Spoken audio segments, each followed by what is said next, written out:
이 영상은 한국환경산업기술원의 제작 지원을 통해 제작되었습니다. 자세한 내용은 본 영상이 끝나고 소개해드리도록 하겠습니다. 오늘도 시청해주셔서 감사드리며 영상 시작하도록 하겠습니다.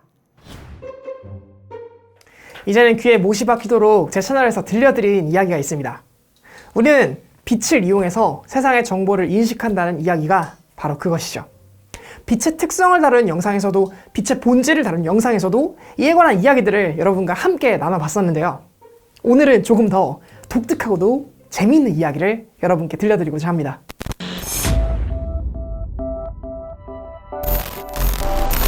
여기 나비의 날개가 있습니다. 기본적으로 나비의 날개는 아주 다채로운 색을 띠고 있습니다. 때로는 천적에게 공포감을 주기 위해 무서운 얼굴처럼 보이기도 하고, 때로는 다른 나비를 유혹하기 위한 치장처럼 보이기도 합니다. 그런데 정말 놀라운 것은 나비의 이러한 다채로운 색이 나비의 날개를 이루는 색소가 아니라는 사실입니다. 그렇다면 대체 어떻게 이렇게 예쁘고 다채로운 색을 나비는 가질 수 있는 걸까요? 우리가 물체의 색을 볼 때 대개는 물질 고유의 색을 보는 형태로, 즉 특정한 영역대의 파장을 반사시켜서 나타나는 색을 인지하여 물체의 색을 인식하게 됩니다. 그러나 빛이 파동이기 때문에 나타나는 아주 기묘한 색들이 있습니다. 우리가 눈으로 볼 수 있는 빛의 파장은 약 400나노미터에서 700나노미터인데, 어떠한 물질의 구조가 우연히도 빛의 파장 길이와 비슷한 간격이 일정하게 분포해 있는 구조를 가질 때가 자연계에는 존재하는데, 이렇게 되면 구조의 간격과 구조를 이루는 물질 사이의 매질에 따라 특정한 파장 영역의 빛만을 반사하여 마치 물체가 그 색을 띠는 것처럼 보이는 경우가 있습니다. 이것을 우리는 물질의 구조에 의해 나타내는 색이라고 하여 Structural Color, 구조색이라고 부릅니다. 나비의 날개 역시 이러한 구조색의 대표적인 예시라고 할 수 있습니다. 여러분이 보시고 계신 이 곤충은 모포나비라는 이름을 가진 예쁜 나비입니다. 코발트와 같은 푸른 날개가 인상적이죠? 이 날개의 색 또한 구조색의 대표적인 예시입니다. 나비의 날개를 SEM, 즉 Scanning Electron Microscopy와 같은 아주 작은 영역까지 들여다볼 수 있는 현미경으로 보면 미세하고도 섬세한 격자 패턴을 볼 수 있는데, 빛이 이 격자 사이를 오가며 푸른 영역대의 파장의 세기를 증가시키면서 자연스럽게 날개를 푸른색으로 보일 수 있도록 탈바꿈시켜주는 것이죠. 너무나 매력적인 색채이지 않나요? 이러한 구조색을 우리는 광물에서도 찾아볼 수 있습니다. 시어도어 그레이 편에서 보여드렸던 비스무스가 대표적인 구조색의 예시라고 할 수 있는데요.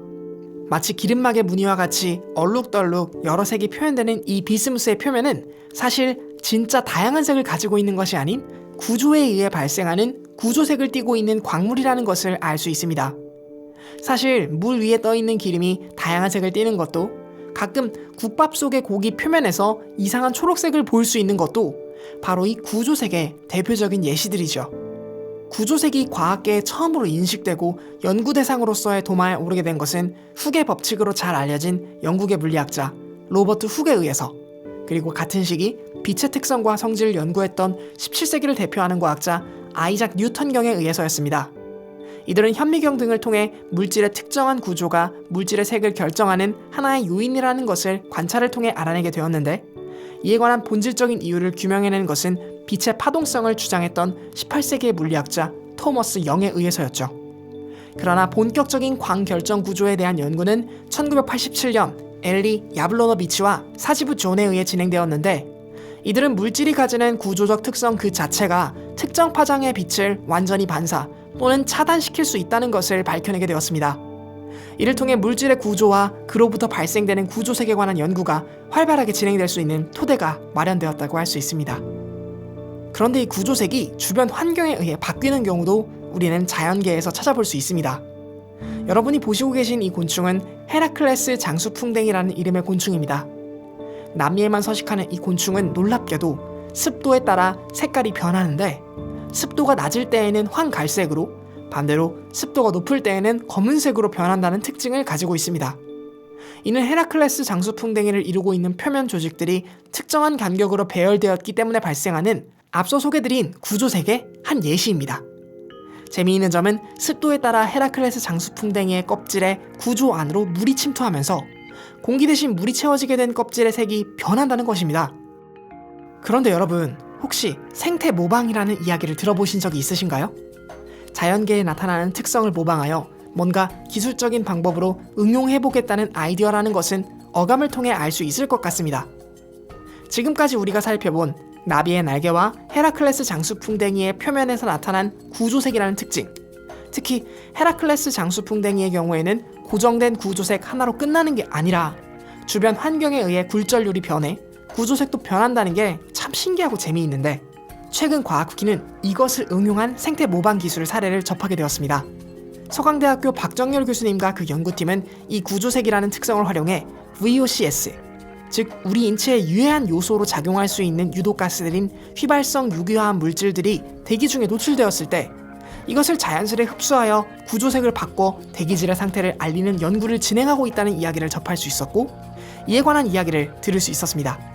그 생물의 이제 구조색이라는 것이 이제 1987년에 미국의 이제 물리학자들이 이것에 대한 원리를 밝혔고, 그걸 활용해서 무전원으로 색변화를 통해서 사람들이 쉽게 인지할 수 있는 값싼 센서를 개발하는 거고요. 뭐 일반적으로 보통 액티브 센서라고 부르는 전기를 줘야지 작동하는 센서들이 있고, 패시브 센서라고 해서 전기가 필요 없는 그런 센서들이 있는데, 이 센서는 이제 패시브 센서인 거고요. 이 이제 과제를 하게 되면서 VOC라는 특정한 물질을 타겟팅해서 이제 세팅한다는 거 첫 번째. 그다음에 이제 능력이죠. 한마디 능력을 어떻게 확대할 수 있을 것인가에 대해서 해서 집중적으로 연구하게 자연에서 나타나는 광결정 구조색의 원리를 활용하여 무전원으로, 즉 전기에너지의 사용 없이 단순한 확산 현상을 활용해 공기 속에 녹아든 유해물질, 즉 VOC를 찾아내는 센서를 개발하는 것이 교수님과 연구팀의 목표인 것입니다. 특정한 광결정 구조에 빛이 들어오게 되었을 때 다음 결정 구조에서 반사되어 되돌아오는 빛이 표면에서 반사된 빛과 보강을 일으켜 색을 띠게 되는데, 이때 보강되는 빛은 이 틈 사이의 거리와 물질에 따라 바뀌게 됩니다. 틈이 짧으면 짧을수록 보강되는 빛은 바이올렛, 즉 자색에 가까워지고, 반대의 상황이라면 적색에 가까워집니다. 이번 교수님의 센서 연구의 경우에는 광결정 구조 사이의 간격을 조절함으로써 색이 변화하는 특성을 적극적으로 이용한 것입니다. 그렇다면 어떻게 간격이 변하는 걸까요? 간단합니다. 결정 사이로 외부의 VOC들이 확산에 의해 침투하는 것입니다. 바로 이때 결정 간격이 넓어지고 센서의 색이 변하게 되는 것이죠. 이 센서에는 크게 두 가지의 강점이 있습니다.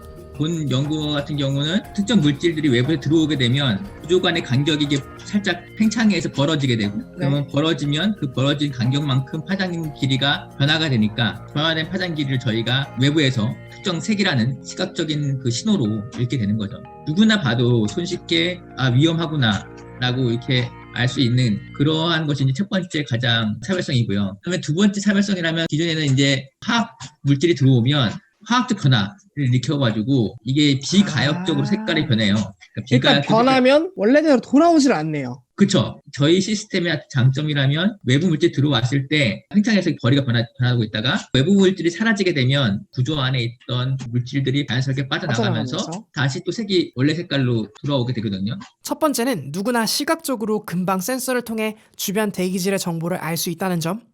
두 번째는 센서의 원리가 단순한 물리적 변화를 기반으로 하고 있기 때문에 색 변화가 일어나도 원래 상태로 돌아갈 수 있다는 점입니다. 마지막으로 앞서 이야기 드렸던 무전원, 즉 전기에너지 없이 확산 현상에 의해 작동한다는 것도 장점일 수 있겠네요.